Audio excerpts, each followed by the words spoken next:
Здравствуйте, друзья! Меня зовут Оксана, я биолог, и сегодня у нас очередное видео, посвященное психопатии. Мы с вами уже говорили в нескольких предыдущих видео о том, что психопатия – это не клинический диагноз, это синдром, который включает ряд признаков, включающих различные аспекты антисоциального поведения. И в ряде случаев антисоциальное расстройство личности как раз-таки включает в себя психопатию. То есть некоторые из людей, которые имеют антисоциальное расстройство личности, могут быть диагностированы как психопаты, но в то же время далеко не все они. И сегодня вот мы поговорим более подробно о том, как соотносятся между собой различные проявления психопатии, какие есть ее подвиды, и о том, как она связана с такими другими негативными проявлениями характера, которые диагностируются как плохие расстройства, а именно как соотносятся. Опираться я буду, как обычно, на исследование. Это исследование 2018 года, которое было выполнено специалистами из Нью-Йоркского университета, университета Хьюстона. Обратите внимание на то, что выборка составляла порядка 200 человек, то есть это достаточно такая не маленькая выборка, достаточно репрезентативная. В нее входили заключенные, то есть люди, которые уже проявили свое антисоциальное поведение. Часть из них была с установленной психопатией, часть имели просто повышенные баллы по списку Хейра, да, списку пересмотренному списку психопатических черт. Часть участников исследований это были обычные студенты, то есть так называемая субклиническая выборка. Из них также были исследованы те, которые имеют повышенные черты психопатии. И результаты были следующими. Я вам сейчас расскажу о том, собственно, какие выводы были получены в данном исследовании, покажу вам результаты, а потом я немножечко еще разъясню, расскажу некоторые подробности, какие были еще получены дополнительные результаты в этом исследовании. Поэтому, собственно, смотрите, кому насколько глубоко эта тема интересна. А потом еще, как обычно, попробую привести примеры из каких-то публичных медийных личностей и героев фильмов. Вот по такому плану пойдем. Итак, друзья, основным методом анализа, использованным в данном исследовании, был особый вид кластерного анализа, статистического кластерного анализа, который основан на моделях. То есть суть его сводилась к тому, чтобы для каждого человека определить его положение в многомерном пространстве, состоящем из координат. И координаты – это те факторы, которые изучались.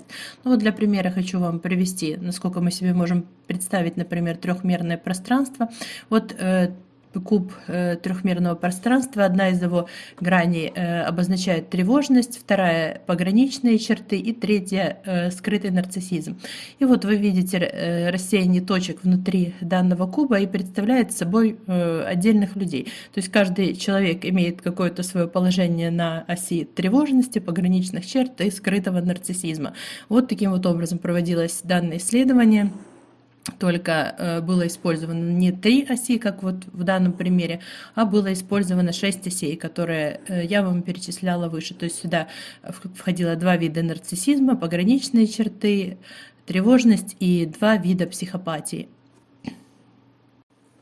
И вот посмотрите, пожалуйста, на те результаты, которые получились. Итак, как видите, у нас обозначены 2 цветными кружками, как раз-таки первичная синий и вторичная психопатия зеленым.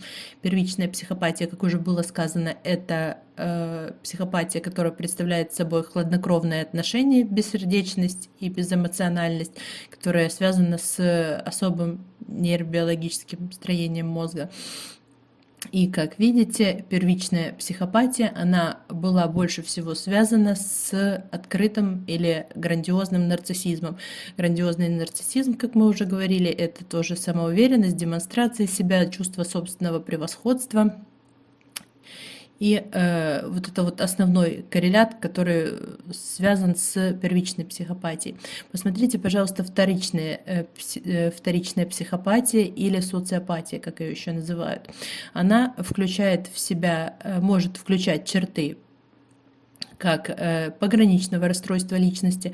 Как мы сказали, эти 2 состояния схожи с тем, что у обоих есть эмоциональная нестабильность, гневливость, склонность к множественным отношениям, то есть неустойчивость в отношениях, в эмоциональной сфере.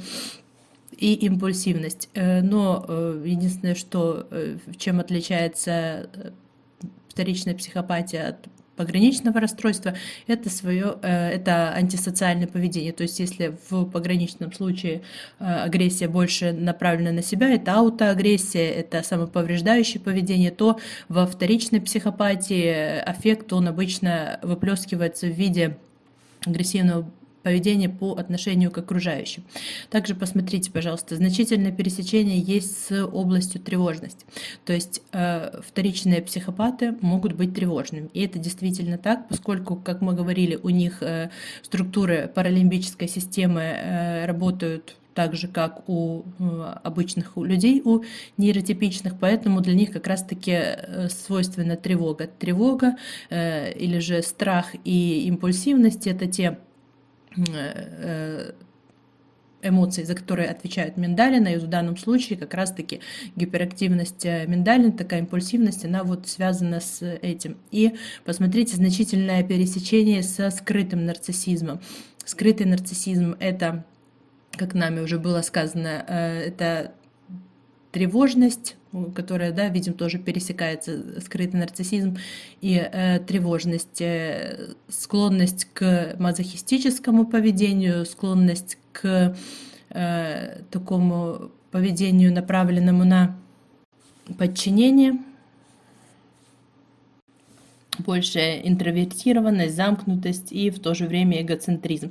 То есть вот тот вот эгоцентризм, который, собственно, и обозначает нарциссизм, он в данном случае не демонстрируется так явно, как в случае грандиозного нарциссизма, а скрывается. И как раз-таки можно сказать, можно предположить, что вот эта вот склонность скрывать связана с такой импульсивностью и тревожностью. То есть в данном случае вторичный психопат, он занимает такую более скрытую, более подчиненную позицию. Но и в то же время из того, что мы знаем, что данные люди более склонны к антисоциальному поведению как раз-таки в связи со своим вот таким вот неспособностью контролировать аффект. И надо сказать, что еще одной особенностью, которая отличает вторичную психопатию от первичной, в таком, когда она явно доминирует, является все-таки некоторая повышенная эмоциональность и наличие эмпатии. Эмпатии и склонности к установлению личных отношений, формированию личных привязанностей. То есть вторичные психопаты, в отличие от первичных, все-таки в некоторой степени способны. Ну, собственно, это основной результат исследования. Кому интересно еще чуть подробнее, давайте посмотрим дальше. Итак, посмотрите, вот результаты по данным, приведенным двум видам психопатии, приведены в таком более количественном графическом виде. Итак, давайте сначала рассмотрим первичную психопатию. Она у нас обозначена синей линией. За нулевой уровень значения факторов у нас тут приведены среднепопуляционные значения, то есть те, которые у нормотипиков встречаются.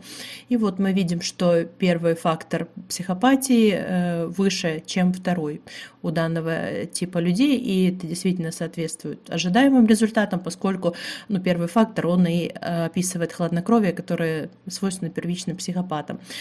Значительно пониженная тревожность. Посмотрите, насколько пониженная, даже по сравнению с средним в популяции. И это действительно обозначает вот этот вот дефицит эмоциональный, дефицит лимбической системы и пониженную тревожность. Пониженные пограничные черты, опять-таки, которые связаны с эмоциональностью, импульсивностью, нестабильностью. И значительно повышенные черты грандиозного нарциссизма, как мы видим вот из графика, по сравнению со средним в популяции, и пониженные, опять-таки, черты скрытого нарциссизма. Вторая линия, у нас зеленая линия, обозначает вторичную психопатию. И вторичные психопаты у нас имеют ниже фактор 1, но в то же время на уровне с фактором 2. Да? Фактор 2 – это как раз-таки импульсивность, гневливость, беспорядочный образ жизни, повышенная тревожность, опять-таки это связано с активностью, повышенной активностью лимбической системы, повышенные черты, которые пограничные, которые опять-таки отражают нестабильность, неустойчивость образа жизни и эмоций, и пониженные черты грандиозного нарциссизма, но зато значительно повышенные черты скрытого нарциссизма, как мы и сказали.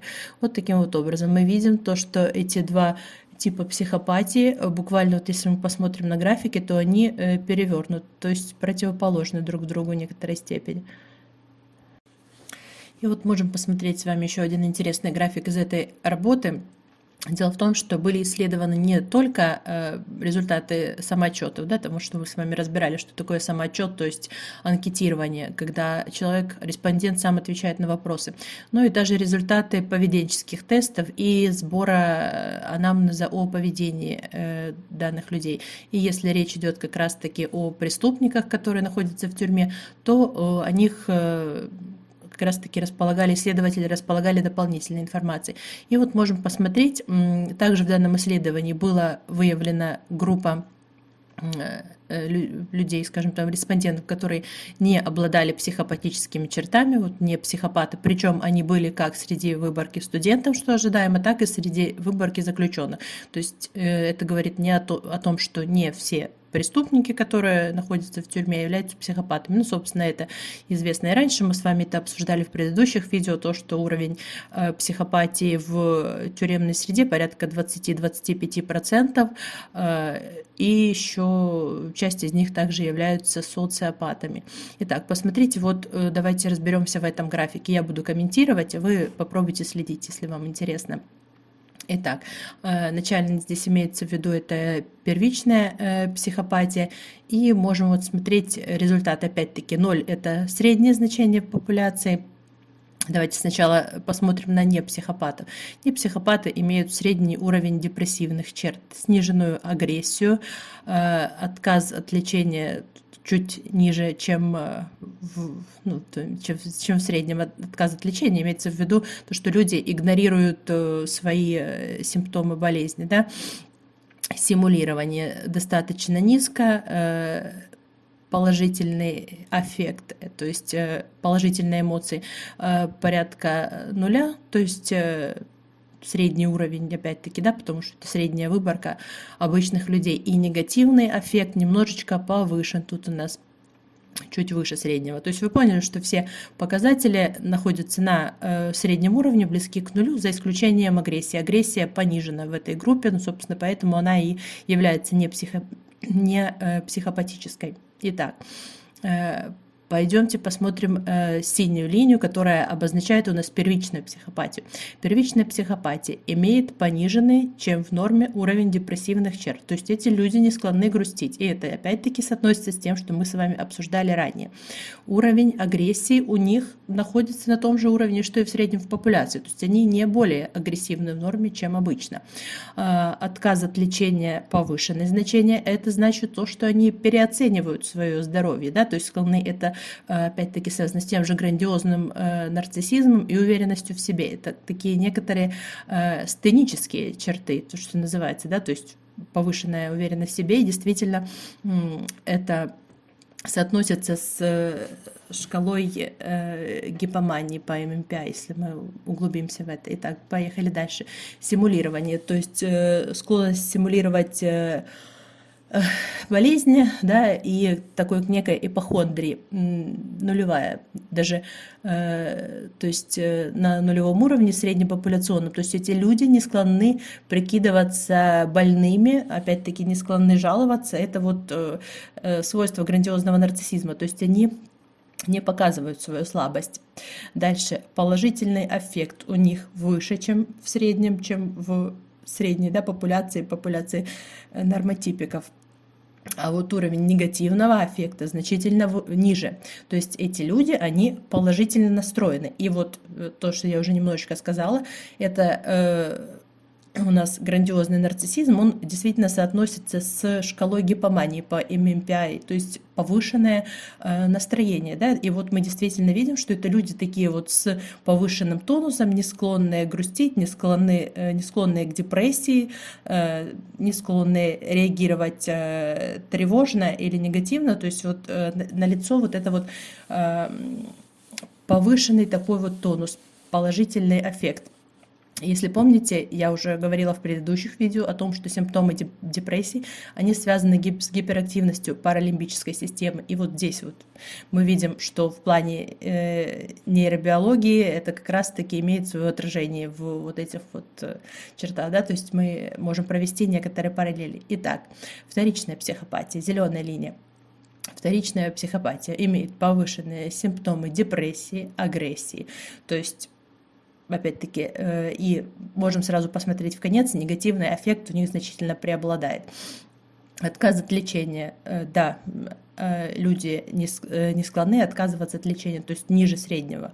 Опять-таки, и это связано с склонностью к симулированию следующей, то есть это ипохондрия. Как видим, это другой психологический конструкт, да, другой психологический паттерн, то есть люди, которые склонны жаловаться, склонны притворяться, симулировать, и это как раз-таки и есть вот этот вот паттерн скрытого нарциссизма. Мы видим здесь его отражение. И дальше следующий пункт у нас это положительный эффект, и мы видим, что он значительно ниже, чем в среднем популяции. То есть это люди действительно, которые склонны иметь такой депрессивный настрой, негативный, минорный. Вот это вот все отражено в данном показателе, да, низкого положительного эффекта, низкого положительного эмоционального фона такого.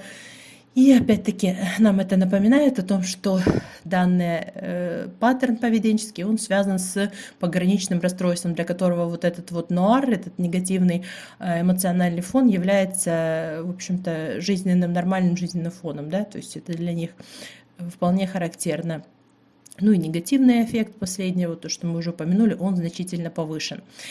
И вот отдельно есть график, который называется тюремное нарушение, предыдущее преступление, то есть это склонность как раз-таки к антисоциальным поступкам, склонность их не совершать. Посмотрите, пожалуйста, люди, которые являются нейротипиками, красная линия, они реже, чем, скажем так, чем другие представители в этой группе совершают преступления. Синяя линия – это первичная психопатия. Они, опять-таки, имеют несколько повышенный уровень патологического поведения. И, опять-таки, социопаты или вторичные психопаты, у них еще более высокий уровень.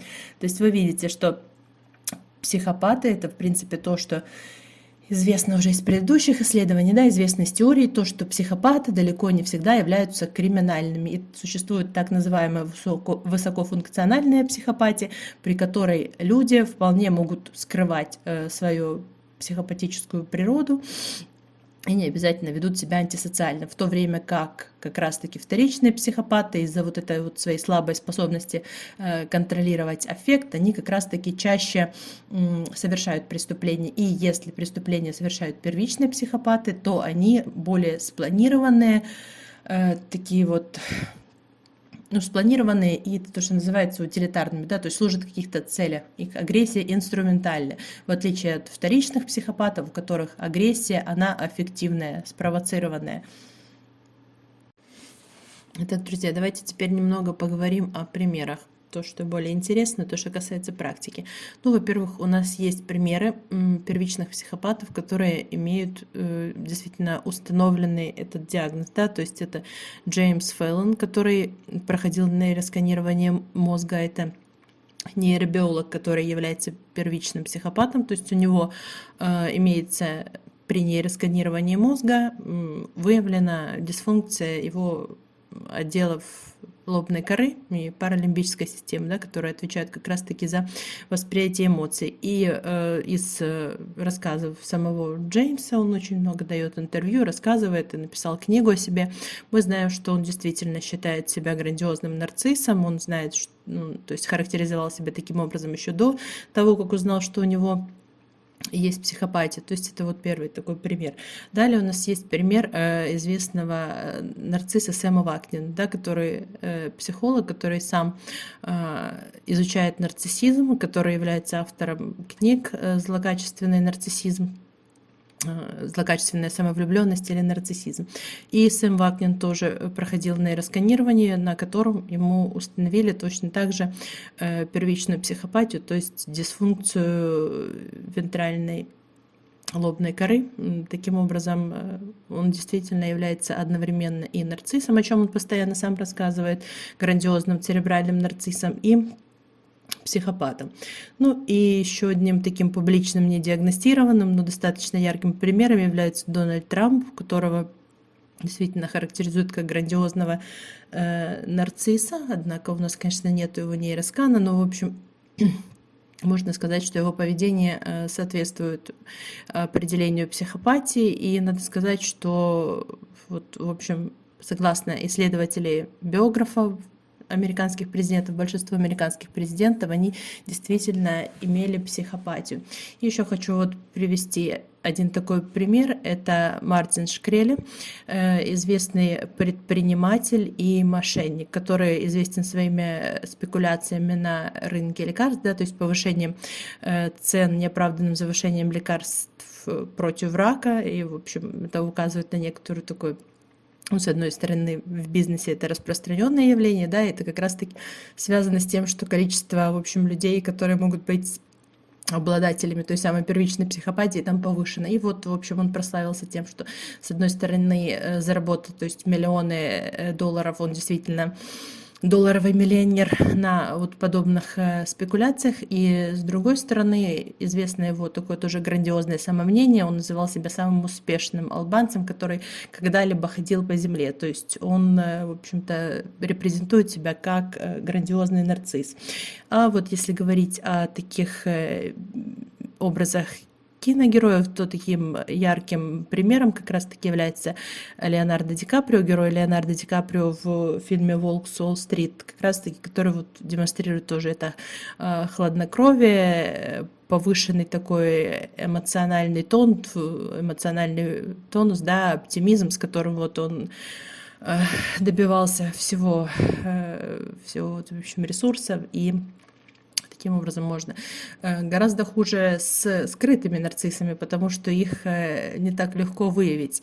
И вот в данном контексте еще нас интересуют скрытые нарциссы, социопаты. И вот тут мне пришла в голову Эмбер Хёрд, с которой недавно как раз-таки, да, история была нашумевшая, которая как раз-таки вот соответствует этим критериям. Во-первых, у нее установленное пограничное расстройство личности, и началась вся история с того, что она сама обвинила Джонни Деппа в домогательстве, да, в насилии, то есть она выступала в роли жертвы. Вот как раз-таки вот это вот типичное поведение скрытых нарциссов, это жертвенная позиция, которая в итоге потом оказалось, что она сама как бы проявляла агрессию, проявляла вот это вот пограничное поведение социопатическое, то есть мы можем ее сюда отнести. Но, как видим, это вообще такой образ более женский, да, и из-за этого, как говорят, что женские преступления, они более такие агрессивные, потому что как раз-таки вот у женщин это вот повышенная эмоциональность, она их склоняет в сторону социопатии. Еще один пример такой из кино мне вспомнился, это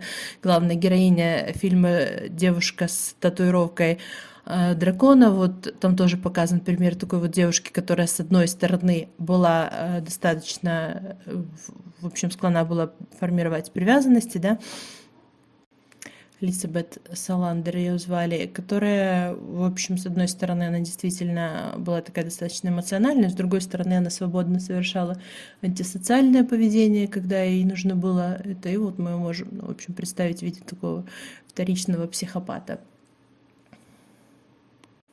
И вот как раз на контрасте, сравнивая такие женские персонажи, можем вспомнить как раз-таки героиню Шерон Стоун в «Основном инстинкте», которая играла как раз-таки первичную психопатку, да, женщину такую с холодным, расчетливым, инструментальным, агрессивным поведением, которая вот как раз-таки соответствовала этим всем признакам первого фактора психопатии и совершенно отсутствовала у нее вот эта вот рефлексия, у нее был такой повышенный эмоциональный тонус, то есть она никогда не грустила, не сожалела о своем поведении, а совершенно уверенно использовала, в общем, необходимую агрессию, манипуляции, и это все вот тоже склоняет нас к тому, что она обладала грандиозным нарциссизмом и была первичным психопатом.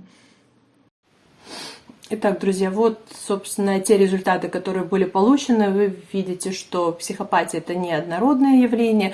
Подписывайтесь на канал, смотрите другие видео по теме, если они вам интересны. Они все есть в одном плейлисте. Видео на канале сгруппированы в плейлисты. Спасибо вам за внимание. Всего хорошего.